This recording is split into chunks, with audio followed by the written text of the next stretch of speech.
ಸುಗ್ರೀವನ ಆದೇಶದಂತೆ ಪೂರ್ವ ಪಶ್ಚಿಮ ಉತ್ತರ ದಿಕ್ಕುಗಳಿಗೆ ಹೋದಂತಹ ಎಲ್ಲ ವಾನರರು ಪ್ರತಿಯೊಂದು ತಾಣದಲ್ಲಿ ಸರೋವರಗಳ ಪ್ರದೇಶಗಳನ್ನು, ನದಿ ತೀರಗಳನ್ನು, ಆಕಾಶವನ್ನು, ನಗರಗಳನ್ನು, ದುರ್ಗಗಳನ್ನು, ಪರ್ವತಗಳನ್ನು ಹೊಕ್ಕು ಎಲ್ಲ ಕಡೆಗಳಲ್ಲಿಯೂ ಸೀತಾದೇವಿಯನ್ನು ಹುಡುಕ್ತಾರೆ. ಸೀತೆಯನ್ನು ಹುಡುಕೋದ್ರಲ್ಲಿ ನಿಶ್ಚಿತವಾದ ಬುದ್ಧಿಯುಳ್ಳವರಾಗಿದ್ದಂತಹ ವಾನರ ನಾಯಕರು ಹಗಲಿನಲ್ಲಿ ಒಬ್ಬೊಬ್ಬರು ಒಂದೊಂದು ಕಡೆ ಹೋಗಿ ಸೀತೆಯನ್ನು ಹುಡುಕುತ್ತಾ ರಾತ್ರಿ ಆಗುತ್ತಲೇ ಒಂದು ನಿರ್ದಿಷ್ಟವಾದ ಸ್ಥಳಕ್ಕೆ ಎಲ್ಲರೂ ಬಂದು ಎಲ್ಲ ಋತುಗಳಲ್ಲಿಯೂ ಫಲಭರಿತವಾಗಿರುತ್ತಿದ್ದ ವೃಕ್ಷಗಳ ಹಣ್ಣುಗಳನ್ನು ಭಕ್ಷಿಸಿ ವೃಕ್ಷಗಳ ಮೇಲೆ ಮಲಗ್ತಿದ್ರು. ವಾನರ ನಾಯಕರು ಸುಗ್ರೀವನು ಆಜ್ಞಾಪಿಸಿದ ದಿನವನ್ನು ಮೊದಲನೇ ದಿನವಾಗಿಟ್ಕೊಂಡು 30 ದಿವಸಗಳವರೆಗೆ ಸೀತಾದೇವಿಯನ್ನು ಎಲ್ಲೆಡೆಗಳಲ್ಲಿ ಹುಡುಕ್ತಾರೆ. ವಿನತನು ಸುಗ್ರೀವನ ಹೇಳಿದರ ರೀತಿಯಲ್ಲಿ ಪೂರ್ವ ದಿಕ್ಕಿನ ಪ್ರದೇಶಗಳೆಲ್ಲವನ್ನ ಹುಡುಕ್ತಾನೆ. ಹಾಗೆ ಮಹಾಕಪಿಯಾದಂತಹ ವೀರನಾದಂತಹ ಶತಬಲಿಯು ಉತ್ತರ ದಿಕ್ಕಿನಲ್ಲಿರುವ ಎಲ್ಲ ಪ್ರದೇಶಗಳಲ್ಲಿ ಸೀತಾದೇವಿಯನ್ನು ಹುಡುಕ್ತಾನೆ. ನಂತರ ಸುಷೇಣ ವಾನರ ಸೈನಿಕರೊಡನೆ ಕೂಡ ಪಶ್ಚಿಮ ದಿಕ್ಕಿನಲ್ಲಿ ಎಲ್ಲ ಪ್ರದೇಶಗಳಲ್ಲಿಯೂ ಸೀತೆಯನ್ನು ಹುಡುಕಿ ಅಲ್ಲೆಲ್ಲಿಯೂ ಯಾರೂ ಸೀತೆಯನ್ನು ಕಾಣದೆ ನಿರಾಶರಾಗಿ ಮಾಸ ಪೂರ್ಣವಾಗುತ್ತಲೇ ಸುಗ್ರೀವನ ಬಳಿಗೆ ಎಲ್ಲರೂ ಆಗಮಿಸಿ ಅವನಿಗೆ, ಮಹಾರಾಜ, ನಿನ್ನಣತಿಯಂತೆ ನಾವು ಇಲ್ಲಿಂದ ಪ್ರಯಾಣ ಮಾಡಿ ನಮಗೆ ವಹಿಸಿಕೊಟ್ಟಿದ್ದ ಎಲ್ಲ ದಿಕ್ಕುಗಳಲ್ಲಿ, ಎಲ್ಲ ಪರ್ವತಗಳಲ್ಲಿ ಸೀತಾದೇವಿಯನ್ನು ಹುಡುಕ್ತೀವಿ. ಆದರೆ ಅವಳೆಲ್ಲೂ ನಮಗೆ ಕಾಣ್ಬರೋದಿಲ್ಲ. ಹಾಗಾಗಿ ನಮಗೆ ಸಿಕ್ಕಂತಹ ದೈತ್ಯವಾದ ಪ್ರಾಣಿಗಳನ್ನು, ದೈತ್ಯವಾದ ರಾಕ್ಷಸರನ್ನು ಇವನು ರಾವಣನಿರಬಹುದಾ ಅನ್ನೋ ಸಂಶಯದಿಂದ ಪರೀಕ್ಷಿಸಿ ನೋಡಿದ್ವಿ. ಕೆಲವೊಬ್ಬರನ್ನ ನಾವು ಸಂಹಾರವನ್ನು ಕೂಡ ಮಾಡಿದ್ವಿ. ಆದರೂ ನಮಗೆ ಅಲ್ಲೆಲ್ಲೂ ಸೀತಾದೇವಿ ಕಾಣಲಿಲ್ಲ. ಆದರೆ ಇದರಿಂದ ನೀನು ಹತಾಶನಾಗಬೇಕಾಗಿಲ್ಲ. ವಾನರೇಂದ್ರನಾದ ಮಹಾಸತ್ವಯುಕ್ತವಾದ ವಂಶದಲ್ಲಿ ಹುಟ್ಟಿರುವ ಮಹಾತ್ಮನಾದ ಹನುಮಂತ ಸೀತೆ ಎಲ್ಲಿರುವಳು ಅನ್ನೋದನ್ನು ತಿಳಿದು ಬಂದೇ ಬರ್ತಾನೆ. ಹಾಗಾಗಿ ನಾವ್ಯಾರೋ ಹತಾಶರಾಗಬೇಕಾಗಿಲ್ಲ ಅಂತ ಹೇಳಿ ಎಲ್ಲ ವರದಿಯನ್ನು ಒಪ್ಪಿಸಿ ಮಾಲ್ಯವತ್ ಪರ್ವತಕ್ಕೆ ಹೋಗ್ತಾರೆ. ಕಪಿಶ್ರೇಷ್ಠನಾದಂಥ ಹನುಮಂತ ತಾರ ಮತ್ತು ಅಂಗದರೊಡನೆ ಸುಗ್ರೀವ ಹೇಳಿದ ರೀತಿಯ ಎಲ್ಲ ದಕ್ಷಿಣ ದಿಕ್ಕಿನಲ್ಲಿದ್ದ ದೇಶಗಳ ಕಡೆಗೆ ಪ್ರಯಾಣ ಹೊರಟು ಅಲ್ಲಿ ವಿಂಧ್ಯ ಪರ್ವತವನ್ನು ಸೇರಿ ಅಲ್ಲಿದ್ದ ಗುಹೆಗಳಲ್ಲಿ, ಅರಣ್ಯ ಪ್ರದೇಶಗಳಲ್ಲಿ ಸೀತೆಯನ್ನು ಹುಡುಕ್ತಾರೆ. ಈ ಎಲ್ಲ ವಾನರರು ಆ ದಿಕ್ಕಿನಲ್ಲಿದ್ದ ಪರ್ವತ ಶಿಖರಗಳನ್ನು, ದುರ್ಗಮವಾದ ನದಿಗಳನ್ನು, ಸರೋವರಗಳನ್ನು, ವಿಪುಲವಾದ ವೃಕ್ಷಗಳಿದ್ದ ತೋಪುಗಳನ್ನು, ಪೊಟರೆಗಳನ್ನು, ವಿಧ ವಿಧವಾದ ಪರ್ವತಗಳನ್ನು ಹೊಕ್ಕು ಅಲ್ಲೂ ಸೀತಾದೇವಿಯನ್ನು ಹುಡುಕ್ತಾರೆ. ಅಲ್ಲೆಲ್ಲಿಯೂ ಆ ವೀರರಿಗೆ ಸೀತಾದೇವಿಯು ಕಾಣೋದಿಲ್ಲ. ಎದುರಿಸಲು ಅಸಾಧ್ಯರಾದಂಥ ಆ ಕಪಿನಾಯಕರು ಅಲ್ಲಲ್ಲಿ ಸಿಕ್ಕುತ್ತಿದ್ದ ನಾನಾ ವಿಧವಾದ ಕಂದ ಮೂಲ ಫಲಗಳನ್ನು ಭಕ್ಷಿಸುತ್ತಾ ಸೀತಾದೇವಿಯನ್ನು ಹುಡುಕ್ತಿರ್ತಾರೆ. ಹೀಗೆ ಹುಡುಕುವಾಗ ಒಂದು ಭಯಂಕರವಾದ ಸ್ಥಳಕ್ಕೆ ಹೋಗ್ತಾರೆ. ಗಹನವಾದಂಥ ಮತ್ತು ದೊಡ್ಡದಾದ ಗುಹೆಗಳನ್ನು ಹೊಂದಿರುತ್ತೆ ಆ ಸ್ಥಳ. ಅಲ್ಲಿ ಜಲಜನರಹಿತವು, ಶೂನ್ಯವು, ನೋಡೋಕೆ ಭಯಂಕರವೂ ಆಗಿರುತ್ತೆ ಆ ಪ್ರದೇಶ. ಅಲ್ಲೂ ಕೂಡ ಸೀತೆಯನ್ನು ಹುಡುಕ್ತಾರೆ. ಆದರೂ ಅಲ್ಲಿ ಸೀತೆ ಸಿಗೋದಿಲ್ಲ. ನಂತರ ಮತ್ತೊಂದು ಪ್ರವೇಶಿಸಲು ಅಸಾಧ್ಯವಾದಂಥ ಮತ್ತೊಂದು ಪ್ರದೇಶಕ್ಕೆ ಹೋಗ್ತಾರೆ. ಅಲ್ಲಿ ವೃಕ್ಷಗಳು ಫಲಪುಷ್ಪರಹಿತಗಳಾಗಿರುತ್ತೆ. ಎಲ್ಲ ಕಡೆಯೂ ಬೋಳು ಬೋಳಾಗಿ ಕಾಣುತ್ತಿರುತ್ತೆ. ಸರೋವರಗಳಲ್ಲಿ ನೀರೇ ಇರೋದಿಲ್ಲ. ಗೆಡ್ಡ ಗೆಣಸುಗಳು ಸಿಕ್ಕುವುದು ದುಸ್ತರವಾಗಿರುತ್ತೆ. ಆ ಪ್ರದೇಶದಲ್ಲಿ ಯಾವ ಪ್ರಾಣಿಗಳೇ ಆಗಲಿ, ಪಕ್ಷಿಗಳೇ ಆಗಲಿ, ದುಂಬಿಗಳೇ ಆಗಲಿ, ಮರಗಳಾಗಲಿ, ಬಳ್ಳಿಗಳಾಗಲಿ, ಪೊದೆಗಳಾಗಲಿ ಯಾವುದೂ ಇರೋದಿಲ್ಲ. ಹಿಂದೆ 16 ವರ್ಷದ ಬಾಲಕನಾದಂಥ ಕಂಡು ಮಹರ್ಷಿ ಅನ್ನೋ ವ್ಯಕ್ತಿ ಆ ಸ್ಥಳದಲ್ಲಿ ವಾಸವಾಗಿರ್ತಾನೆ.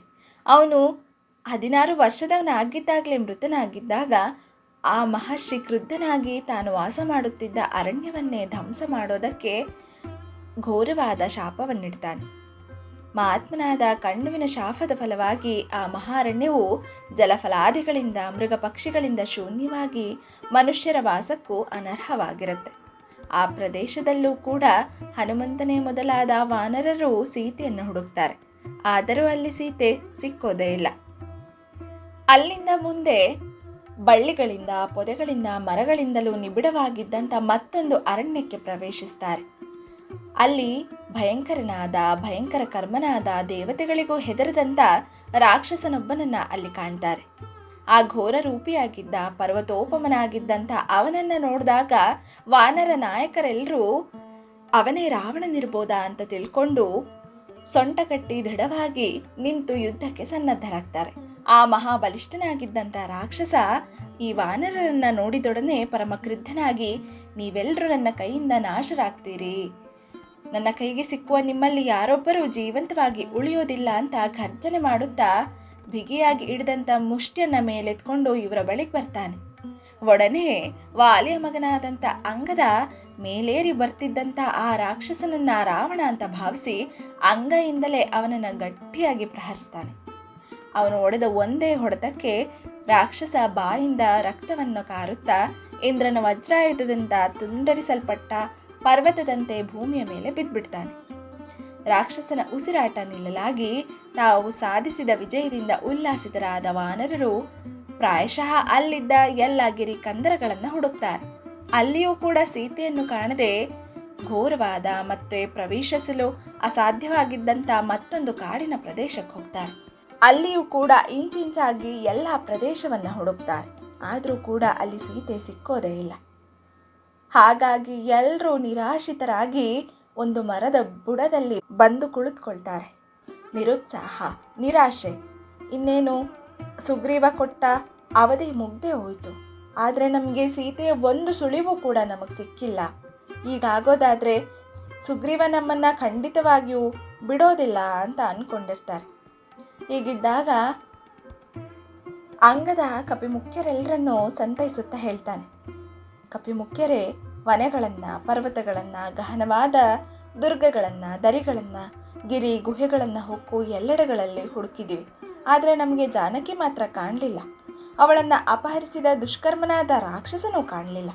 ನಮಗೆ ಕೊಟ್ಟಿದ್ದ ಅವಧಿಯಲ್ಲಿ ಈಗಾಗಲೇ ಹೆಚ್ಚು ಕಾಲ ಕಳೆದೋಗಿದೆ. ಸುಗ್ರೀವನಾದರೂ ಅಪರಾಧಿಗಳನ್ನು ಬಹಳ ಉಗ್ರವಾಗಿ ಶಿಕ್ಷಿಸುವ ಸ್ವಭಾವದವನು. ಆದ್ದರಿಂದ ನೀವೆಲ್ಲರೂ ಸೇರಿ ಪುನಃ ಸೀತೆಯನ್ನು ಎಲ್ಲೆಡೆಗಳಲ್ಲಿ ಹುಡುಕ್ರಿ. ಆಲಸ್ಯವನ್ನು, ಆಯಾಸದಿಂದ ಉಂಟಾದ ಶೋಕವನ್ನು ಮತ್ತು ನಿದ್ರೆಯನ್ನು ಬದಿಗೊತ್ತಿ ಹುಡುಕಿರಿ. ಸೀತಾದೇವಿಯ ದರ್ಶನವಾಗುವವರೆಗೂ ಅವಳನ್ನು ನಾವು ಹುಡುಕತಲೇ ಇರೋಣ ಅಂತ ಹೇಳ್ತಾನೆ. ಇದನ್ನು ಕೇಳಿದಂತಹ ಗಂಧಮಾದನನು ಕೂಡ, ಹೌದು, ನಾವು ಅಂಗದನ ಮಾತು ಸರಿಯಾಗಿದೆ. ನಾವೆಲ್ಲರೂ ಸುಗ್ರೀವ ಎಲ್ಲೆಲ್ಲಿ ಹೇಳಿದನೋ, ಎಲ್ಲೆಲ್ಲಿ ಹುಡುಕಬೇಕು ಅಂತ ಆದೇಶವನ್ನಿತ್ತಿದನೋ ಅಂಥ ವನ, ಗಿರಿ, ದುರ್ಗಗಳಲ್ಲಿ ಎಲ್ಲರೂ ಒಟ್ಟಾಗಿ ಸೇರಿ ಹುಡ್ಕೋಣ ಅಂತ ಹೇಳ್ತಾನೆ. ಗಂಧಮಾದನ ಮತ್ತು ಅಂಗದನ ಮಾತುಗಳನ್ನು ಕೇಳಿ ಮಹಾಬಲರಾದಂಥ ವಾನರರೆಲ್ಲರೂ ಮರದ ಬುಡದಿಂದ ಮೇಲೆದ್ದು ವಿಂಧ್ಯ ಪರ್ವತದ ಅರಣ್ಯಗಳಿಂದ ವ್ಯಾಪ್ತವಾಗಿದ್ದ ದಕ್ಷಿಣ ದಿಕ್ಕಿನಲ್ಲಿ ಸೀತಾದೇವಿಯನ್ನು ಹುಡುಕುತ್ತಾ ಸಂಚರಿಸ್ತಾರೆ. ಹೀಗೆ ಹುಡುಕುವಾಗಲೇ 1 ಮಾಸವು ಕಳೆದು ಹೋಗುತ್ತೆ. ಆದರೂ ಸೀತೆಯ ದರ್ಶನವಾಗೇ ಇಲ್ಲ. ಗಜ, ಗವಾಕ್ಷ, ಗವಯ, ಶರಭ, ಗಂಧಮಾದನ, ಮೈಂದ, ದ್ವಿವಿಧ, ಸುಷೇಣ, ಜಾಂಬವಂತ, ನಲ, ಯುವರಾಜನಾದ ಅಂಗದ, ವನಚರನಾದ ತಾರ, ಹನುಮಂತ ಇವರೆಲ್ಲರೂ ದಕ್ಷಿಣ ದಿಕ್ಕಿನಲ್ಲಿ ಸೀತೆಯನ್ನು ಹುಡುಕ್ತಾ ಪರ್ವತಗಳ ಸಾಲುಗಳಿಂದ ಸಮಾವೃತವಾಗಿದ್ದ ಪ್ರದೇಶಗಳಲ್ಲಿ ಹೋಗ್ತಿದ್ದಾಗ ಅಲ್ಲಿ ವಿಸ್ತಾರವಾಗಿದ್ದ ಒಂದು ಬಿಲವನ್ನು ನೋಡ್ತಾರೆ. ಹಸಿವಿನಿಂದ, ಬಾಯಾರಿಕೆಯಿಂದ ಬಳಲಿ ಅತ್ಯಂತ ನಿತ್ರಾಣರಾಗಿ ನೀರನ್ನು, ಆಹಾರವನ್ನು ಅಪೇಕ್ಷಿಸುತ್ತಿದ್ದ ಈ ವಾನರ ಪುಂಗವರು ಬಳ್ಳಿಗಳಿಂದ, ಮಹಾವೃಕ್ಷಗಳಿಂದ ಸಮಾವೃತವಾಗಿದ್ದ, ದಾನವನಿಂದ ರಕ್ಷಿಸಲ್ಪಡ್ತಿದ್ದ ವೃಕ್ಷಬಿಲ ಎಂಬ ಹೆಸರಿನ ಒಂದು ಮಹಾಬಿಲವನ್ನು ನೋಡ್ತಾರೆ. ಆ ಬಿಲದಿಂದ ಕ್ರೌಂಚ ಪಕ್ಷಿಗಳು, ಹಂಸ, ಸಾರಸ ಪಕ್ಷಿಗಳು ಪದ್ಮದ ಧೂಳಿಂದ ಕೆಂಪಾಗಿ ಕಾಣುತ್ತಿದ್ದ ಶರೀರಗಳನ್ನು ಹೊಂದಿದ್ದ, ನೀರಿನಿಂದ ತೊಯ್ದು ಹೋಗಿದ್ದಂಥ ಚಕ್ರವಾಕ ಪಕ್ಷಿಗಳು ಹೊರಬರೋದನ್ನು ಇವರೆಲ್ಲರೂ ನೋಡಿ ಅಲ್ಲಿ ನೀರಿನ ತಾಣ ಇರ್ಬೋದು ಅಂತ ಭಾವಿಸಿ ಇದೇನು ಪಾತಾಳವೋ ಅಥವಾ ಮಾಯಾಮಯವಾದ ಬಿಲವೋ ಅಂತ ಸಂದೇಹಿಸುತ್ತಾ ಆ ಬಿಲದ ಬಳಿಗೆ ತೆರಳುತ್ತಾರೆ. ಆ ಬಿಲ ಅತಿ ಘೋರವಾದ ಪ್ರಾಣಿಗಳಿಂದ ವ್ಯಾಪ್ತವಾಗಿತ್ತು. ಜೊತೆಗೆ ನೋಡುವುದಕ್ಕೂ ಕೂಡ ಅತಿ ಘೋರವಾಗಿಯೂ ಇತ್ತು. ಯಾವುದೇ ಕಡೆಯಿಂದ ಹೋಗೋದಕ್ಕೆ ದುಸಾಧ್ಯವೂ ಆಗಿದ್ದಿತ್ತು. ಆಗ ವಾಯುವಿನ ಮಗನಾದಂಥ ಹನುಮಂತ ಎಲ್ಲ ವಾನರರಿಗೂ ಹೇಳ್ತಾನೆ, ನಾವೆಲ್ಲರೂ ದಕ್ಷಿಣ ದಿಕ್ಕಿಗೆ ಬಂದು ಪರ್ವತ ಸಮೂಹಗಳಿಂದ ಸುತ್ತುವರೆದಿರೋ ಸಕಲ ಪ್ರದೇಶಗಳನ್ನು ಹುಡುಕಿ ಆಯಾಸಗೊಂಡಿದ್ದೇವೆ. ಇಲ್ಲೆಲ್ಲಿಯೂ ನಾವು ಸೀತೆಯನ್ನು ಕಾಣಲಿಲ್ಲ. ಇಲ್ಲಿ ಕಾಣುತ್ತಿರೋ ಬಿಲದ ಎಲ್ಲ ಕಡೆಗಳಿಂದಲೂ ಎಲ್ಲ ಪಕ್ಷಿಗಳು ನೀರಿನಿಂದ ತೊಯ್ದು ಹೋಗಿರುವಂತೆ ಕಾಣಿಸ್ತಿದೆ. ಹಾಗಾಗಿ ಈ ಬಿಲದಲ್ಲಿ ನೀರಿನಿಂದ ತುಂಬಿರೋ ಬಾವಿನೋ ಅಥವಾ ಮಡುವೋ ಇರಲೇಬೇಕು. ಈ ಬಿಲದ್ವಾರದಲ್ಲಿ ಬೆಳೆದಿರುವ ವೃಕ್ಷಗಳು ಕೂಡ ಸೊಂಪಾಗಿಯೂ ಸುಂದರವಾಗಿಯೂ ಇದೆ ಅನ್ಸುತ್ತೆ. ಅದರಿಂದ ಬಾಯಾರಿಕೆಯನ್ನು ನೀಗಿಸ್ಕೊಳ್ಳಲು ನಾವು ಈ ಬಿಲದೊಳಗೆ ಹೋಗೋಣ ಅಂತ ಎಲ್ರಿಗೂ ಹನುಮಂತ ಹೇಳ್ತಾನೆ. ಹನುಮಂತ ಹೀಗೆ ಹೇಳಿದ ನಂತರ ಎಲ್ಲರೂ ಕೂಡ ಆ ಘೋರವಾದಂಥ ಬಿಲದೊಳಗೆ ಹೋಗ್ತಾರೆ. ಆ ಬಿಲದೊಳಗೆ ಯಾವುದೇ ಸೂರ್ಯ ಚಂದ್ರನ ಕಿರಣಗಳು ಸ್ಪರ್ಶವಾಗೇ ಇರೋದಿಲ್ಲ. ಸುತ್ತಲೂ ಕತ್ತಲೆ ಇರುತ್ತೆ. ಆದರೆ ಇವರಿಗೆ ಕತ್ತಲೆಯಲ್ಲೂ ಕಾಣುವಂಥ ಸಾಮರ್ಥ್ಯವಿದ್ದಿದ್ರಿಂದ ಎಲ್ಲರೂ ಕೂಡ ಭಯಗೊಂಡ ಒಳಗೆ ಕಾಲಿಟ್ಟು ಮುಂದೆ ಹೋಗ್ತಾ ಇರ್ತಾರೆ. ಮುಂದೆ ಹೋಗ್ತಾ ಹೋಗ್ತಾ ಬಾಯಾರಿಕೆಯಿಂದ ಬಳಲಿದ್ದಂಥ ಅವರು ನಾವು ತಪ್ಪಾದ ಜಾಗಕ್ಕೆ ಬಂದ್ವೇನೋ, ಇಲ್ಲೆಲ್ಲೂ ಏನು ಕಾಣಿಸ್ತಾನೆ ಇಲ್ಲ ಅಂತ ಮುಂದೆ ಪ್ರಯಾಣ ಮಾಡ್ತಿದ್ದಾಗ ಆ ಸಮಯದಲ್ಲಿ ಅವರಿಗೆ ಅತ್ಯಂತ ಪ್ರಕಾಶಮಾನವಾಗಿದ್ದ ಒಂದು ಸ್ಥಳ ಗೋಚರವಾಗುತ್ತೆ. ಕತ್ತಲಿನಿಂದ ರಹಿತವಾಗಿದ್ದಂತಹ ಪ್ರಸನ್ನತೆಯಿಂದ ಕೂಡಿದ್ದಂಥ ಆ ವನ ಪ್ರದೇಶವನ್ನು ನೋಡಿದಂಥ ಎಲ್ಲ ವಾನರರು ಆಶ್ಚರ್ಯಚಕಿತರಾಗ್ತಾರೆ. ಯಾಕಂದರೆ ಅಲ್ಲಿ ಫಲಪುಷ್ಪಗಳಿಂದ ಸಮಾವೃತವಾಗಿದ್ದ ಕೊಳಗಳನ್ನು, ಉದ್ಯಾನವನಗಳನ್ನು, ಮುತ್ತು ರತ್ನ ವಜ್ರ ವೈಡೂರ್ಯಗಳಿಂದ ಸಮಲಂಕೃತವಾಗಿದ್ದಂಥ ಅರಮನೆಗಳನ್ನು ನೋಡಿ ನಿಜವಾಗಿಯೂ ಇದು ಯಾವುದು ಸ್ಥಳ ಅನ್ನೋ ಆಶ್ಚರ್ಯವೂ ಆಗತ್ತೆ. ಹಾಗೆ ನೋಡ್ತಿರುವಾಗ ಅಲ್ಲಿಗೆ ಒಬ್ಬ ತೇಜಸ್ಸಿನಿಂದ ಕೂಡಿದಂಥ ವೃದ್ಧೆ ಬರ್ತಾಳೆ. ಆಗ ಹನುಮಂತ ಅವಳನ್ನು ನೋಡಿ ಕೇಳ್ತಾನೆ, ಯಾರ್ ತಾಯಿ ನೀನು? ಈ ಬಿಲ ಯಾರದ್ದು? ಇಷ್ಟೊಂದು ಸಮೃದ್ಧವಾಗಿರುವಂತಹ ವಜ್ರ ವೈಢೂರ್ಯಗಳಿಂದ ತುಂಬಿರುವಂತಹ ಈ ಬಿಲ ಯಾರದ್ದು? ನಾವು ಹಸಿವು ಬಾಯಾರಿಕೆಗಳಿಂದ ಬಳಲಿ ಈ ಬಿಲದೊಳಕ್ಕೆ ಬಂದಿದ್ದೀವಿ.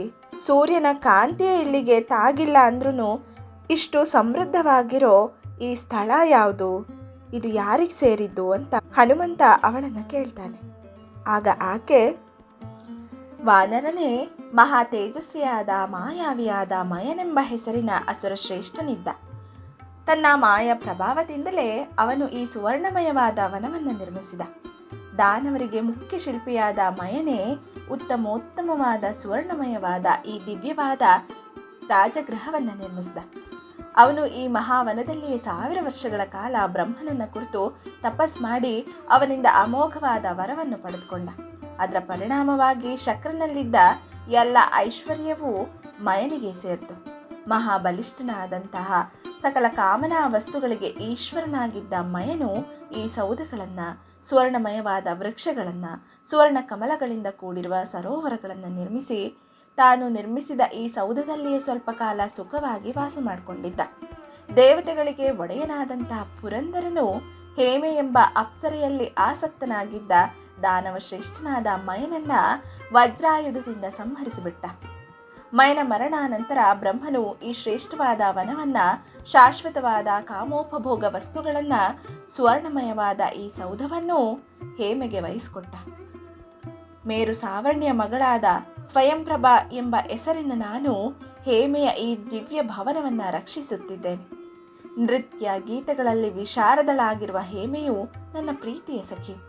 ಅವಳಿಂದ ವರವನ್ನು ಪಡೆದುಕೊಂಡಿರುವ ನಾನು ಈ ಮಹಾಸೌಧವನ್ನು ರಕ್ಷಿಸ್ತಿದ್ದೇನೆ. ಇದು ನನ್ನ ವಿಷಯ ಆಯಿತು. ನೀವಿಲ್ಲಿಗೆ ಯಾವ ಕಾರ್ಯದ ನಿಮಿತ್ತರಾಗಿ ಬಂದಿದ್ದೀರಾ? ಯಾರ ಸಲುವಾಗಿ ಬಂದಿರುವಿರಿ? ಯಾರಿಂದಲೂ ನೋಡಲು ಕೂಡ ಅಸಾಧ್ಯವಾಗಿರುವಂಥ ಈ ವನ ನಿಮ್ಮ ಕಣ್ಗಳಿಗೆ ಹೇಗೆ ಗೋಚರಿಸ್ತು? ಮೊದಲು ನೀವು ಶುಚಿಯಾಗಿರುವ ಆಹಾರ ಪದಾರ್ಥಗಳನ್ನು, ಗೆಡ್ಡೆ ಗೆಣಸುಗಳನ್ನು, ಹಣ್ಣು ಹಂಪಲುಗಳನ್ನು ತಿನ್ನಿರಿ. ನಂತರ ನಿಮ್ಮ ವಿಷಯವನ್ನು ನನಗೆ ವಿಶದವಾಗಿ ತಿಳಿಸಿ ಅಂತ ಹೇಳ್ತಾರೆ. ಸ್ವಯಂಪ್ರಭೆಯ ಮಾತುಗಳನ್ನು ಕೇಳಿದಂಥ ಎಲ್ಲ ವಾನರರು ರುಚಿಯಾದಂಥ ಆಹಾರವನ್ನು, ಗೆಡ್ಡೆ ಗೆಣಸುಗಳನ್ನು, ಹಣ್ಣು ಹಂಪಲುಗಳನ್ನು ತಿಂದು ವಿಶ್ರಾಂತಿಯನ್ನು ಪಡೆದ ನಂತರ ಮತ್ತೆ ಸ್ವಯಂಪ್ರಭೆಗೆ ಎಲ್ಲರೂ ಹೇಳ್ತಾರೆ, ನಾವು ಸುಗ್ರೀವನ ಅನುಚರರು.